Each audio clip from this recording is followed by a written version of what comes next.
আসসালামু আলাইকুম, কেমন আছেন সবাই? আমি আজকে ফিশ ফিঙ্গার বানাবো। তো মাছগুলো সব আমি কাটা ছাড়িয়ে নিয়েছি। এখন এর জন্য নিয়ে নিয়েছি কাটা পেঁয়াজ,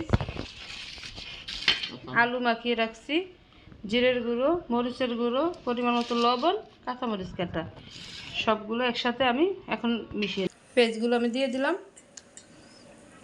এখন দিয়ে দেব কাঁচামরিচ, লবণ, জিরের গুঁড়ো, মরিচের গুঁড়ো আর ম্যাশ করা আলুটা।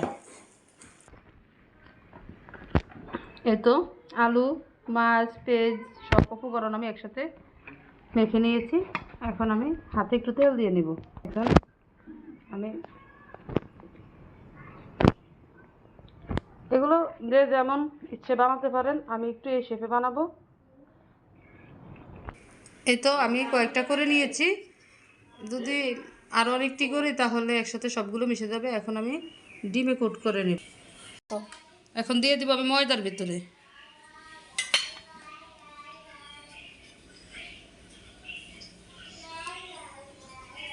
হয়ে গেছে, এভাবে আমি সবগুলো তৈরি করে নেব। তো এতগুলো আমি বানিয়ে নিয়েছি। এখন চুলাতে আমি তেল বসিয়ে দিয়েছি, তেলটা আমার অনেক গরম হয়ে গেছে, লাকড়ি চুলাতে বসিয়েছি। এখন এক এক করে ভেজে নেব। তো আমি এক এক করে দিয়ে দিচ্ছি। গ্রামে আসলে একটাই সুবিধা, লাকড়ি চুলায় রান্না করা যায়। লাকড়ি চুলার রান্না খেতেও মজা।